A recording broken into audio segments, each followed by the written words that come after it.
আসসালামু আলাইকুম রহমতুল্লাহ। আমি আবু সাইদ মুন্না ইনসাইড স্টোরি পডকাস্টের চতুর্থ এপিসোডে আমন্ত্রণ জানাচ্ছি আপনাদের সবাইকে। আজকে আমাদের সাথে উপস্থিত আছে আমার খুবই কাছের বন্ধু, বাল্যবন্ধু এবং আমার স্কুল ফ্রেন্ড এবং ছাত্র রাজনীতির অন্যতম কর্ণধার আমাদের মতিহার থানার। আজকে আমাদের এই অনুষ্ঠানে উপস্থিত আছে বশির উদ্দিন শনি। বন্ধু, কেমন আছিস? আসসালামু আলাইকুম। আলহামদুলিল্লাহ, ধন্যবাদ সবাইকে আমাকে এই ইনসাইট পডকাস্ট প্রোগ্রামে মেহমান হিসাবে ডাকার জন্য। এবং আমার বন্ধু, আমার সে বাল্যবন্ধু, সে বলেছে আমার বাল্যবন্ধু, আমরা একসঙ্গে এসএসসিতে আমার বাসায়ও অনেক থেকেছে, আমি আমার বাসায় থেকেছি এবং আমি এসএসসি পাশ করাতে অনেক অবদান ছিল। এটাই। ধন্যবাদ সবাইকে আমাকে এই প্রোগ্রামে মেহমান হিসাবে রাখার জন্য। এখন বিষয় হলো যে আমরা সরাসরি প্রশ্নে চলে যাই।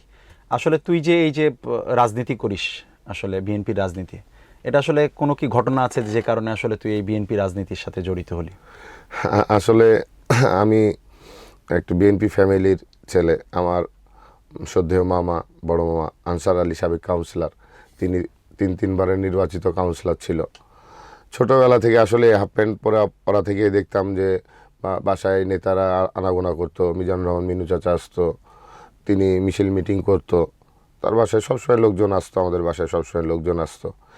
আসলে এই থেকে অনুপ্রেরণা যে রাজনীতি করছে, মামা এত মান সম্মান ইজ্জত পাচ্ছে, মানুষ সবাই ডাকছে, এটা থেকে আসলে রাজনীতি সকল থেকে ইন্সপায়ার। বন্ধু, সবারই প্রশ্ন থাকে যে আসলে রাজনীতিবিদরা যদি রাজনীতি না করতো তাহলে কি করতো, তুই কি করতি?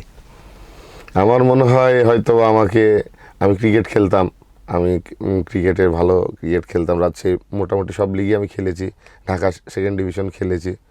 হয়তো আমার ক্রিকেটই হওয়া হতো। আর যদি ক্রিকেটার না হতাম, বাবার ব্যবসা, যেহেতু আমার বাবা একজন পুরনো ব্যবসায়ী, জনি ময়দা ও আটা মিলের কর্ণধার আমার বাবা। আমরা দুই ভাই বাবাকে এখনও হেল্প করি, সবসময় হেল্প করি। আমার বাবা এখনও তিনি নিয়মিত কন্টিনিউয়াস ব্যবসা চালিয়ে যাচ্ছেন। আমাদের ফ্যামিলির আয়ের ওটা মূল উৎস একটা। এই তো, ব্যবসা না হলে খেলাধুলা, যেটা একটা করতো। আচ্ছা বন্ধু, ছোটবেলা থেকে আমি দেখছি তুই রাজনীতি করছিস, তো এই যে রাজনীতি, তো বাংলাদেশে তো ওই সময় তুই যখন রাজনীতিতে আসলে বিএনপিতে মোটামুটি পদার্পণ করিস, তখন কিন্তু আওয়ামী লীগের সময় চলে এসেছে। তো তুই আসলে এতগুলো দল থাকতে বিএনপিকে কেন বেছে নিলি? আসলে আমি যখন 6-7 আমি যখন পোস্ট পাই, তার 1 বছরের মাথায় মনে হয় না, কিছু না বোঝার আগেই 1-11 শুরু হয়ে গেল। মঈনুদ্দিন ফখরুদ্দিন আমল চলে আসলো, তখন নেতাদের অত্যাচার, অন্যায় অত্যাচার। আসলে দেখে যখন আমি স্টাডি করা শুরু করলাম জিয়াউর রহমানের রাজনীতি নিয়ে, তিনি বাংলাদেশের রাজনীতিতে একজন অল্প সময়, তার রাজনীতির ক্যারিয়ার খুবই অল্প সময় ছিল, কিন্তু তিনি দেশের জন্য, এবং তিনি ওয়ার্ল্ড নেতাও ছিল। তুমি জানবা যে তিনি ওআইসির ভাইস প্রেসিডেন্ট ছিল, তিনি সার্কের প্রতিষ্ঠাতা ছিল। তাছাড়াও তিনি খাল খনন করেছে, তিনি বহুদলীয় গণতন্ত্রের প্রবক্তা, তিনি সবাইকে স্পেস দিয়েছে রাজনীতি করা। তো সেই দেখেই জিয়াউর রহমানের রাজনীতি অনুপ্রেরণা হয়ে দল ক্ষমতা, আওয়ামী লীগ আসবে, সবাই জেনে গেছিলো যে ওই সময় বিএনপি নেতাদেরকে যেভাবে গুম খুন এবং জেলে পাঠাচ্ছিল, সবাই ভেবে নিয়েছিল আওয়ামী লীগ আসবে। আমি চাইলে আওয়ামী লীগও করতে পারতাম, কিন্তু আমি জিয়াউর রহমানের আদর্শ এবং আমার ফ্যামিলিগতভাবে সবাই দেখতাম যে বিএনপি করে, বিএনপিকে ভালোবাসে, সে থেকে আমি বিএনপির রাজনীতি। নিশ্চিত বিপদ জেনেও তুই আসলে বিএনপির সাথেই ছিলি? হ্যাঁ, আগুনে ঝাঁপ মারার মতোই। আচ্ছা, তাহলে সেক্ষেত্রে আরেকটা প্রশ্ন আছে, সেটা হলো যে তুই কি কখনো মনে হয়েছে যে আসলে এই সিদ্ধান্তটা তোর দলের সঠিক না, লম্বা যে রাজনৈতিক ক্যারিয়ার আছে এর মধ্যে? আমি 13-14তে আন্দোলন করতে গিয়ে ঢাকা থেকে যখন একবার শুনতে পেলাম আমরা অনেক লাইফ রিস্ক, তখন আমার নামে প্রায় 13-14টা মামলা। আমার বন্ধু কনক আর আমি এই অঞ্চল থেকে, হয়তো আর ছিল অনেকেই ছিল আমাদের কর্মীরা, কিন্তু যারা ভাইটাল লিডার কেউই ছিল না, আমরা সেই সময় মাঠে পাইনি। আমরা সর্বোচ্চ স্ট্রাগল করে গেছি। আমরা মামলা হামলা জেল উপেক্ষা করে আন্দোলন চালিয়ে গেছি, কিন্তু অনেকেই গা ঢাকা দিয়ে কিংবা লিয়াজো করে রাজনীতি করেছে, আমরা করিনি সেই সময়। কিন্তু কিছুদিন পরে যখন শুনলাম যে ম্যাডাম আন্দোলন থেকে সরে আসলো, পরে সেই সময়টা আমার মনে হয়েছিল যে বিএনপি ভুল করেছিল। কিন্তু পরবর্তীতে যখন জানলাম তিনি যে একটা মহান নেত্রী, মহান নেতার ওয়াইফ, যে তিনি দেশ ও জাতির কথা চিন্তা করে দেশের জাতির এই অবরোধে হরতালে অনেক ক্ষতি হচ্ছে, সে থেকেই তিনি এখান থেকে ব্যাক এসেছিল। আমার ধারণাটা আর কি পরে আসলে ভুল মনে হয়েছে তোর কাছে। আমার মনে হচ্ছে না, তিনি সঠিক ছিল, আমি বলছি। আচ্ছা বন্ধু, তুই তো একদম ছোটবেলা থেকে রাজনীতি করিস, আর আমরা জানি যে আসলে রাজনীতিটা অনেকটা বড় মানুষদের জন্য আসলে বেশি প্রযোজ্য হয়। তো সেক্ষেত্রে বিএনপিতে কি তরুণদের জন্য যথেষ্ট স্পেস আছে কিনা রাজনীতি করার জন্য? হ্যাঁ, আসলে আমার পার্টির চেয়ারম্যান জনাব তারেক রহমান, তুমি দেখবা তার জ্বলন্ত প্রমাণ হলো আমার মাহফুজুর রহমান রিটন ভাই। তিনি যে এত অল্প বয়সে মেয়র হয়ে গেছেন, তাকে দায়িত্ব আস্থা রেখেছেন পার্টির চেয়ারম্যান, তিনি রাজশাহীর প্রশাসক হিসাবে দায়িত্ব দিয়েছেন তাকে। তিনি একেবারে ইয়াং এনার্জেটিক লিডার, তিনি আমার লিডার। আমি তার সাথে প্রায় 22-23 বছর ধরে রাজনীতি করে দেখেছি যে তিনি তরুণ হলেও তিনি অনেক মেধা রাখে, এবং তিনি যারা আমাদের প্রবীণ নেতা আছে তাদের কাছ থেকে জ্ঞান নিয়ে রাজনীতিটা, সবার সাথে ভালো একটা আন্ডারস্ট্যান্ডিং আছে রিটন ভাই। হ্যাঁ, তার সবার সাথে ভালো আন্ডারস্ট্যান্ডিং। এবং আমাদের পার্টির চেয়ারম্যান তুমি শুধু দেখবে এখানে না, রাজশাহী না, ঢাকা দক্ষিণ সিটি কর্পোরেশনের আমার যুবদল সেন্ট্রাল কমিটির সদবিদায়ী জয়েন্ট সেক্রেটারি মিল্টন ভাইকে দায়িত্ব দিয়েছে। রংপুরে ছাত্রদল যুবদল থেকে গড়ে আসা ডন ভাইকে দায়িত্ব দিয়েছে। তিনি ওই যে আমিনুল ভাইকে দিয়েছে ক্রীড়া প্রতিমন্ত্রী, স্বেচ্ছাসেবক দলের ভাইকে নৌ প্রতিমন্ত্রী দিয়েছে সেক্রেটারিকে। তারপরে তিনি দেখবা যে ইয়াং ওই যে ববি হাজ্জাজকে প্রতিমন্ত্রী দিয়েছে। তিনি ইয়াংদেরকে মূল্যায়ন করছে, তিনি চাচ্ছে যে নবীন এবং প্রবীণ দিয়ে দলটা সাজাতে। তাই প্রবীণ নেতারা আসলে আমাদের প্রবীণ নেতারা অনেকেই আজকে তাদের অনেক বয়স হয়ে গেছে। তুমি দেখবা আমাদের মির্জা আব্বাস সাহেব, তিনি কয়েকদিন যথেষ্ট অসুস্থ, আমার ওই সিঙ্গাপুরে আছে। হ্যাঁ, সাবেক স্পিকার ব্যারিস্টার জমির উদ্দিন, তারও অনেক বয়স হয়ে গেছে। খন্দকার মুশারফ হোসেন, তারও অনেক বয়স হয়ে গেছে। আসলে তিনি পরবর্তী যারা নেতৃত্ব দেবে সেই ইয়াং নেতাদেরকেই তিনি পাইপলাইনে নিয়ে আসার চেষ্টা করছে। তো অবশ্যই বিএনপিতে ইয়াং, মানে এখানে মোটামুটি এখন হলো দুইটার আর কি সংমিশ্রণ ঘটছে আর কি। আমরা আওয়ামী লীগের সময় কিন্তু দেখেছিলাম যে আসলে পুরাতনদেরকে আসলে খুব একটা গুরুত্ব দেওয়া হয়নি। না, বিএনপিতে না, এখানে বিএনপিতে কোনো জায়গা নাই। তুই দেখবি যে বিএনপিতে পার্টির চেয়ারম্যান যেমন প্রবীণদেরকে রেখেছে, নবীনদেরকেও রেখেছে। আচ্ছা সনি, তুই তো আসলে বলা যায় যে বিএনপির যে রাজনীতি, এটা একটা লম্বা সময় দেখা গেছে যে আসলে অত্যাচার, নিপীড়ন, জেল, খুন, গুম এগুলোর মধ্যে দিয়ে গিয়েছে। জীবনে তোর কি এমন কোনো পরিস্থিতি এসেছে যেখানে তোকে তোর আদর্শকে ছাড় দিতে হয়েছে? আমার এমন কোনো ঘটনা ঘটেনি। অনেকবার এরকম সিচুয়েশন এসেছে, কিন্তু আমি কখনোই আদর্শ তো বিচ্যুতি হইনি। আমাকে ধরে নিয়ে গিয়ে বারবার 3-4টা মামলা আমাকে একসঙ্গে দিয়েছে, আমাকে রিমান্ডে নিয়ে অনেক অত্যাচার করেছে। প্লাস আমি নতুন যখন বিয়ে করি, আমার বউকে রেখে আমাকে জেলে যেতে হয়েছে। আমার নতুন বাচ্চাকে রেখে জেলে যেতে হয়েছে, এবং এত অত্যাচার করেছে আমাকে রিমান্ডে নিয়ে, গালিগালাজ করেছে বাবা মাকে তোলে। এটাই আমার কষ্টজনক। তারপর আমি কখনো বিএনপির রাজনীতি থেকে আমি এক পা পিছু হটিনি। এটা একটু আসলে কঠিন কোশ্চেন ছিল, আমি একটু জাস্ট একটা মানে মজার একটা কোশ্চেনের দিকে যাই। আমরা মাঝখানে দেখেছি যে নাসিরউদ্দিন পাটোয়ারি, এনসিপি যিনি আছেন, তিনি একবার একটা ভিডিওতে বলছেন যে আসলে ভালো মানুষ হলে বিএনপিতে পোস্ট পাওয়া যায় না। তো সৎ রাজনীতি বা সৎ ব্যক্তির জন্য কি আসলে বিএনপি কি সত্যি কি প্রতিকূল অবস্থানে আছে নাকি? না, এটা নাসিরউদ্দিন পাটোয়ারিতে আসলে সে হলো একটা ফেসবুক ব্যবসায়ী। সে এত উল্টাপাল্টা কথা বলে, যাতে সিনিয়র, ওর যোগ্যতাই নাই যে তিনি এত বড় বড় নেতাদের সম্বন্ধে কথা বলে। ও তো 2 দিন হলো রাজনীতিতে এসেছে, রাজনীতির ধারা কারা এখন ওর বুঝে ওঠার সুযোগ হয়নি। তিনি অনেক কিছুই বলে যাতে আমাদের ছেলেপেলেরা, ছোট ইয়াংরা ওর ফেসবুকটা ভিউ করে, শুনে। এটা ও জানে না যে বিএনপি আসলে শহীদ প্রেসিডেন্ট জিয়াউর রহমানের দল। সে দলে আদর্শ বিরুদ্ধে অবশ্যই জায়গা আছে। দেখবা যে রাজশাহীর প্রশাসকে প্রায় 5-6 জন আমাদের হেভিওয়েট নেতা, রাজশাহীর প্রথম সারির নেতারা চাচ্ছিল রাজশাহী সিটি কর্পোরেশনের প্রশাসক হোক। তারা যেহেতু প্রশাসক হতে পারেনি, তো সেক্ষেত্রে আমরা চাচ্ছিলাম যে এই যে রাজশাহী সিটি কর্পোরেশনের পরে যে পোস্টটা, রাজশাহী জেলা পরিষদের চেয়ারম্যান, তাই আমার মনে হচ্ছিল যে এই মামুন কাকা কিংবা অল্লক রানা কিংবা আবুল কালাম আজাদ সুইট কিংবা সাবেক মেয়র মোসাদ্দেক হোসেন বুলবুলের নামটা আসবে। সেক্ষেত্রে তাদের নাম নিয়ে এসে, যার তেমন কোনো লোকজন নাই, তিনি একজন ভদ্র মানুষ, অনেক ভালো মনের মানুষ, আমাদের সাবেক পিপি এরশাদ আলী ঈশা চাচাকে জেলা পরিষদের চেয়ারম্যান করেছে। সেক্ষেত্রে বোঝা যায় যে ভালো মানুষের জায়গা আছে বিএনপিতে। আচ্ছা, এটা আসলে জনগণের আসলে জানা দরকার ছিল। খুবই সুন্দরভাবে বলেছিস তুই। এখন বিষয় হলো যে তুই আমাদের এই প্রোগ্রামের শুরুতেই বলেছিস যে রিটন ভাইয়ের সাথে তোর, অর্থাৎ আমাদের যে রাজশাহী সিটি কর্পোরেশনের প্রশাসক রয়েছেন মাহফুজুর রহমান রিটন ভাই, ওনার সাথে তোর খুবই ভালো সখ্যতা। তাহলে সেক্ষেত্রে আসলে তুই কি এই যে সখ্যতা বা যে ভালো সম্পর্ক, এটির কি কোনো প্রভাব কোথাও খাটাবি কিনা? কখনোই না। আমার নেতা তিনি যখন প্রশাসকের দায়িত্ব পেয়েছে, আমরা তার কাছের ভাই ব্রাদাররা আছি তাদেরকে ডেকে তিনি প্রথমে বলে দিয়েছেন, আমি মানুষের সেবক হিসাবে কাজ করতে চাই, আমি প্রশাসক না। সেই হিসাবে তোমরাও ট্রিট করবা। এবং এটা আমাকে মাননীয় প্রধানমন্ত্রী জনাব তারেক রহমান খুব দায়িত্বের সঙ্গে দিয়েছে। তিনি বলেছে তোমার রাজশাহী অনেক সুন্দর, তুমি আরও অনেক সুন্দর করে সাজাবা। আর তিনি যেহেতু তারেক রহমান আস্থার সাথে তাকে নিয়োগ দিয়েছে, তিনি কিন্তু নির্বাচিত হয়নি এখনও। তার সামনে যেহেতু ভোট করতে হবে, আমাদের আরও অনেক কাজ, জনগণের কাছে গিয়ে আমাদের তার যে কাজের প্রতিশ্রুতি আছে পার্টির চেয়ারম্যানে, সেই প্রতিশ্রুতিগুলো পূরণ করে আমার নেতা সর্বোচ্চ প্রথম কাজ। তাই রিটন ভাই চাইবে যে আমি এমনভাবে কাজ করি, আমি রাজ্যের জনগণ যাতে আমাকে চাই, পরবর্তীতে নির্বাচনে তাকে বিপুল ভোটে আসলে পাশ করে, সেই পরিকল্পনা নিয়ে তিনি কাজ করছে। আচ্ছা, এখানে আরেকটা জিনিস আসলে চলে আসে, সেটি হলো যে এলাকায় এখন একটা গুঞ্জন আমি শুনেছি, সেটি হলো যে অনেকেই চাচ্ছে তুই মাহফুজুর রহমান রিটন ভাইয়ের এপিএস বা পিএস হ। এ ব্যাপারে কি আসলে মানে তোর কাছে পর্যন্ত গিয়েছে কিনা? মাহফুজুর রহমান রিটন ভাইয়ের আসলে তিনি তো জানেন যে কাকে কোথায় সেট করতে হবে। তিনি আমাকে পিএস রাখবে কিনা আমি জানি না, ছোট ভাইরা অনেক বলছে।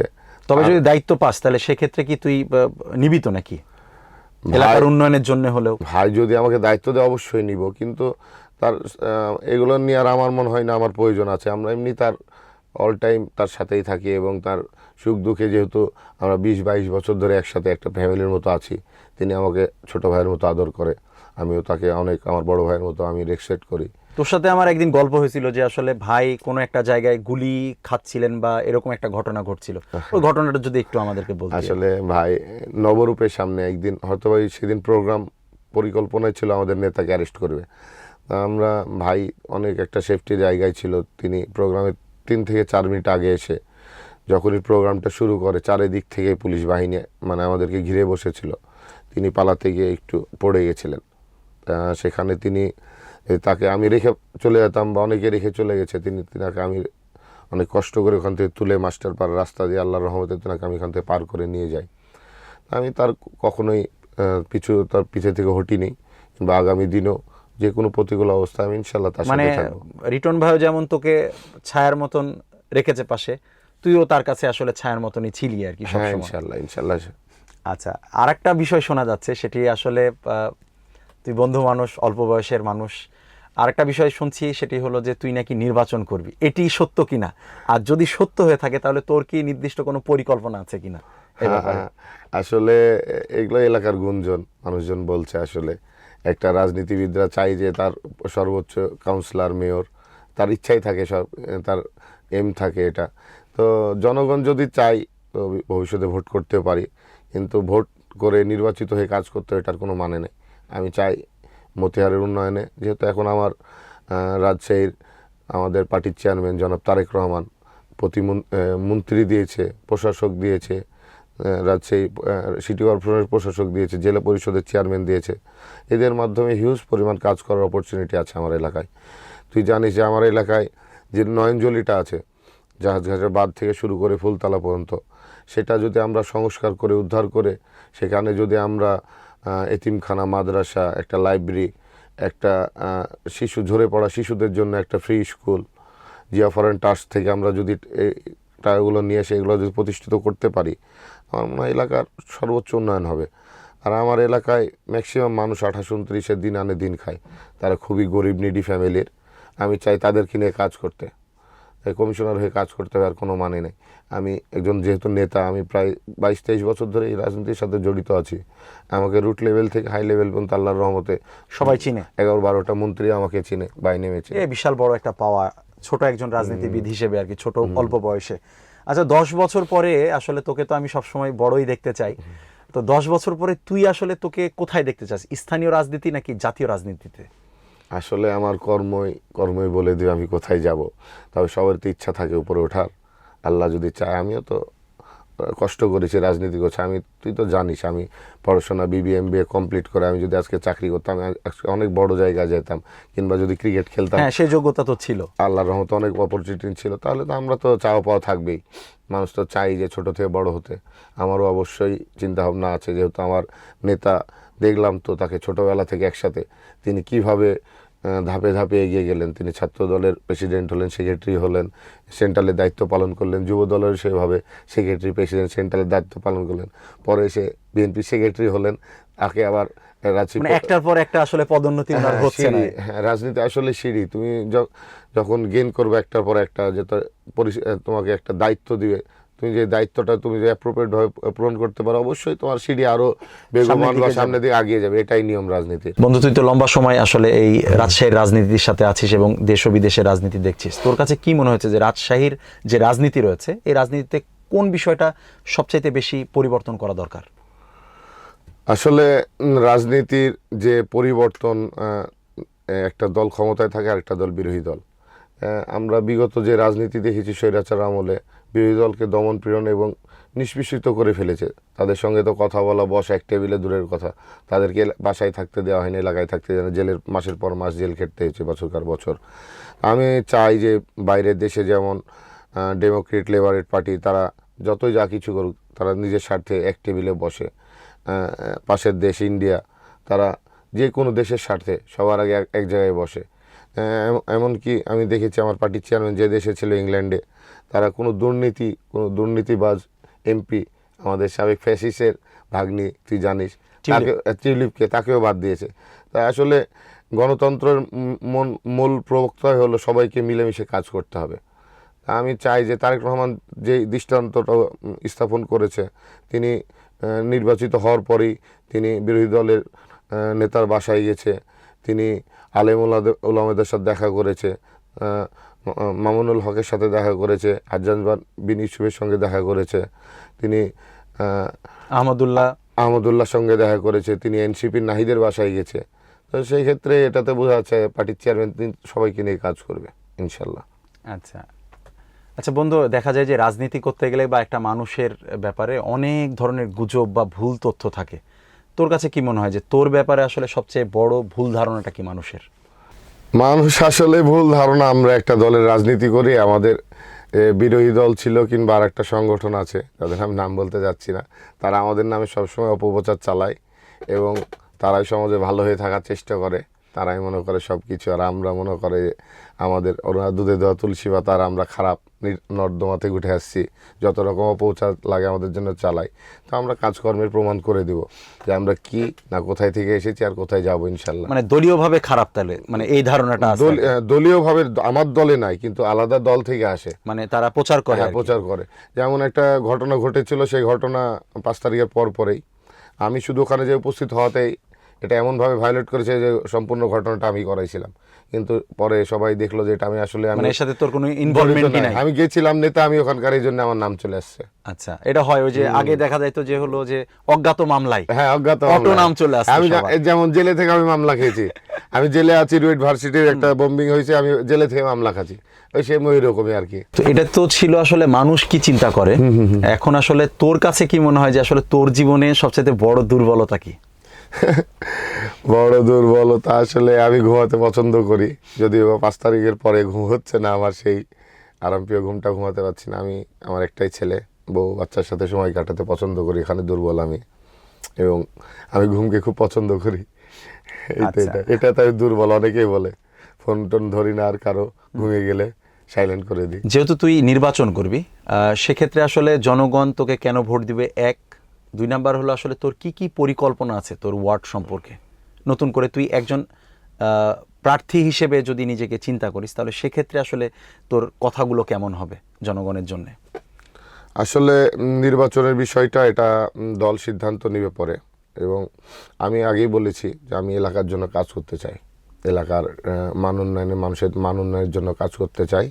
আমাদের মতিহার যে অঞ্চলটা, এই অঞ্চলটা খুবই নিডি অঞ্চল, এখানকার ম্যাক্সিমাম মানুষ দিন আনি দিন খায়, এবং তাদের যে বাচ্চা পড়াশোনা করতে পারে না টাকার অভাবে, কিংবা একটা শিক্ষা নিয়ে কিন্তু একটা ঝামেলা আছে ওই নদীর যে এলাকাটা আছে, একটা মেয়ের অল্প বয়সে বিয়ে হয়। হ্যাঁ, সেই ক্ষেত্রে আমি এগুলো কাজ করব।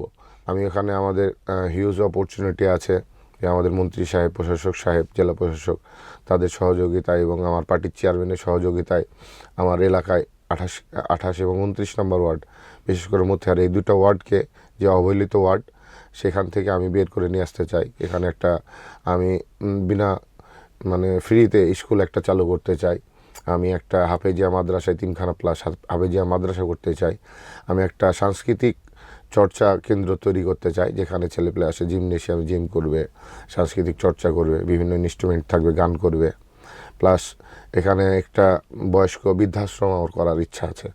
সে জায়গাটা অপরচুনিটি আছে যেহেতু আমাদের নয়নজলি, যে নয়নজলিটা ব্রিটিশ আমলে তৈরি হয়েছিল রাস্তার বাঁধ তৈরি করার জন্য। নদীর পাশ থেকে খনন করে মাটি দেওয়া হয়েছিল আর নয়নজলির মাটিটা নিয়ে রাস্তায় দেওয়া হয়েছিল। সেই নয়নজলিটা এখন অনেকটাই দখল, এখনও 50% মেবি দখল মুক্ত আছে।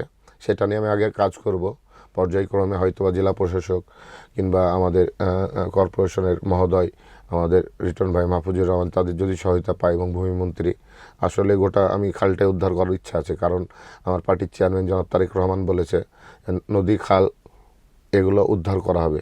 বিল যে পরিবেশ রক্ষার জন্য যত বড় প্রভাবশালী হোক আর যার যত বড় বিল্ডিং থাক, ওটা ভেঙে ফেলা, অবৈধ দখলগুলো আর কি এখান থেকে মুক্ত করা হবে। ভেঙে এগুলোতে যেটা আমাদের জায়গা আছে সেই জায়গাতে আমি এই অবকাঠামোগুলো তৈরি করতে যাচ্ছি। আচ্ছা সনি বন্ধু, তোর হলো মাঝখানে একবার আমরা জানি যে তোর পদ স্থগিত হয়ে গিয়েছিল। এ ব্যাপারে আসলে তোর ব্যাপারে একটা নেগেটিভ ধারণা ছিল সবার মাঝে। এ ব্যাপারে তোর কি কোনো বক্তব্য আছে কিনা? আসলে সেই সময়টা আমরা অনেক আগ্রাসিভ ছিলাম, কারণ তুই জানিস আমার নেতা জনাব মাহফুজুর রহমান রিটন ভাইয়ের সেই সময় তাকে হঠাৎ করে কোনো কিছু না জানিয়ে পোস্ট থেকে তাকে অব্যাহতি দেওয়া হয়, দিয়ে একটা নতুন যে একটা থানা সভাপতি যোগ্য না সেই লোকজনকে সভাপতি দেওয়া হয়। তীব্র আমরা আন্দোলন গড়ে তুলি। সেই আন্দোলনের 27 কি 28 দিনের মাথায় আমরা ভাইকে ব্যাক পাই। উনি আবার শপথে ফিরে করেন। হ্যাঁ, পার্টির চেয়ারম্যান আবার ওনাকে পুনর্বিবেচনা করে আবার আহ্বায়কের দায়িত্ব দেন। সেই 26 নম্বর দিনে আমি একটা লাইভ প্রোগ্রামে একটা কথা বলে ফেলেছিলাম। সেই জন্য আমি সাময়িক অব্যাহতি হই, প্রায় 8 মাস অব্যাহতি ছিলাম। পরবর্তীতে আবার কি পদকে ফিরিয়ে নিয়ে এসে আমাকে সেন্ট্রাল থেকে অব্যাহতি দিয়েছিল, সেন্ট্রাল কমিটি, আবার সেন্ট্রাল কমিটি আমার অব্যাহতি তুলে নিয়েছে। আচ্ছা, তাহলে পরবর্তীতে হয়তো তারাও তাদের ভুল বুঝতে পেরেছে। আচ্ছা, সর্বশেষ যে প্রশ্ন আসলে, তো অনেক সময় দেখা যায় যে প্রত্যেকটা রাজনীতি যারা করে, যারা রাজনৈতিক নেতা, প্রত্যেকের চিন্তা থাকে যে আসলে আমার পোস্ট পাইতে হবে, আমাকে বড় কিছু হইতে হবে, এরকম চিন্তা থাকে। তো যদি দেখা যায় যে কখনো তুই যে অবস্থানে আছিস সেখান থেকে তোকে বললো যে তোকে আর আপাতত দল করবি তুই, কিন্তু তোর আর কোনো পোস্ট থাকবে না, তাহলে সেক্ষেত্রে কি তোর রাজনীতি সেদিনই কি শেষ হয়ে যাবে, নাকি তুই তারপরও রাজনীতি করতে থাকবি যেভাবে করে এসেছিস এতদিন?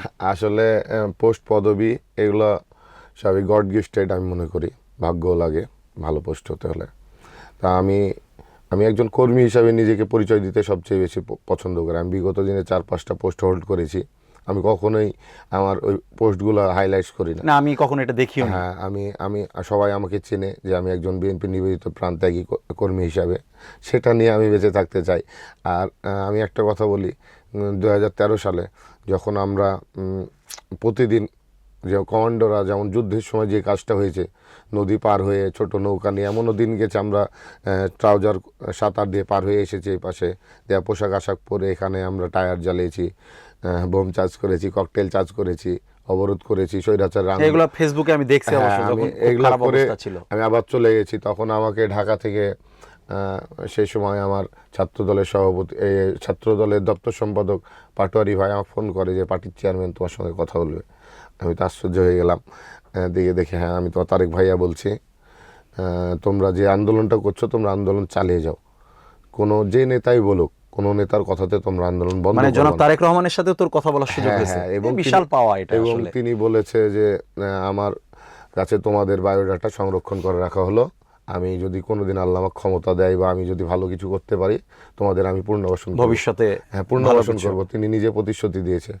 আর আমার যে রাজনীতির, আমার যে ক্যারিয়ার, আমার যে প্রোফাইল, আমার মনে হয় আমি যদি পার্টির চেয়ারম্যানের কাছে পেশ করি হয়তো আমাকে বঞ্চিত করবে না, কারণ আমি রাজনীতির জন্য একদিনও আমি ছাড় দিইনি। আমি কোনো অন্যায়ের সাথে মাথা নত করিনি, আপোষ করিসনি। আপোষ করিনি। বন্ধু, আমরা তো অনেক কিছু শুনলাম, আসলে আমি তো অনেক কিছু জানতাম না আসলে তোর ব্যাপারে।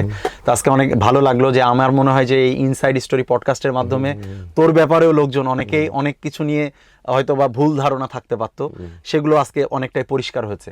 তো আমরা একদম আমাদের এই অনুষ্ঠানের শেষে চলে এসেছি।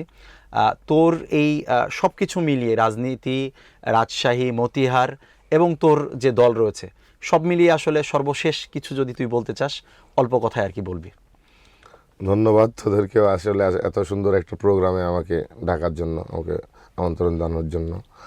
আমি আসলে বলতে চাই যে আমার সাথে দুঃসময় যারা ছিল, আমার ত্যাগী নিবেদিত প্রাণ কর্মীগুলা, তাদের জন্য আমি আর কিছু করতে চাই, তাদের ফ্যামিলির জন্য কিছু করতে চাই।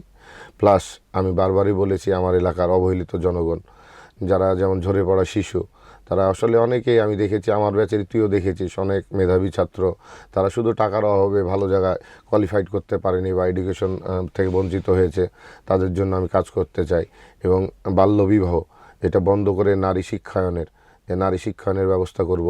এবং সর্বোচ্চ আমি অগ্রাধিকার দেব যে আইটি সেক্টরে ফ্রিল্যান্সিং, যুব উন্নয়ন প্রশিক্ষণ কেন্দ্রের মাধ্যমে আমি ভোকেশনাল চালু করার চেষ্টা করব, যাতে কারিগরি জ্ঞান নিয়ে নিজের মান নিজে উন্নয়ন করে, আমাদেরকে যাতে হেল্প করা না লাগে। আমি একটা প্ল্যাটফর্ম তৈরি করব, তারা নিজের মান নিজেই তৈরি করে নেবে। আমার সবার আগে চিন্তা আমার মতিহারবাসী নিয়ে কিছু করার, আমার অঞ্চল নিয়ে কিছু করার। আসলে আস্তে আস্তে তারপর আল্লাহ যদি চাই, আমি তো সবার ইচ্ছা থাকে, দেখা যাচ্ছে টুডে আর টুমরো ভালো জায়গা হয়তো বা আল্লাহ যদি আমাকে বসিয়ে নেয়, আমি আসলে কাজ করব, দেশের জন্য কাজ করার আমার ইচ্ছা আছে। ধন্যবাদ সনি, তুই আমাদের এখানে এসেছিলি। আবারও হয়তো বা কোনো প্রোগ্রামে তোর সাথে দেখা হবে। ইনশাল্লাহ। অনেক ধন্যবাদ বন্ধু, ধন্যবাদ সবাইকে। আজকে আমাদের এখানে উপস্থিত ছিল আমার বন্ধু বশিরউদ্দিন সনি। আসলে সনির মতন আপনারাও যদি আপনাদের ব্যাপারে আমাদের সাথে আলোচনা করতে চান, জনগণকে জানাতে চান আপনার নির্দিষ্ট যে পরিকল্পনাগুলো আছে বা যে সম্ভাবনা নিয়ে আপনি কথা বলতে চাচ্ছেন, এই সকলের জন্য আপনারা নির্দ্বিধায় আমাদের সাথে যোগাযোগ করতে পারেন। ইনসাইড স্টোরি পডকাস্ট আপনাদের জন্য সবসময় দরজা খুলে রেখেছে। আপনারা আমাদের এখানে আসুন, আপনাদের কথাগুলো সবাইকে জানান। সকলে ভালো থাকুন। আসসালামু আলাইকুম।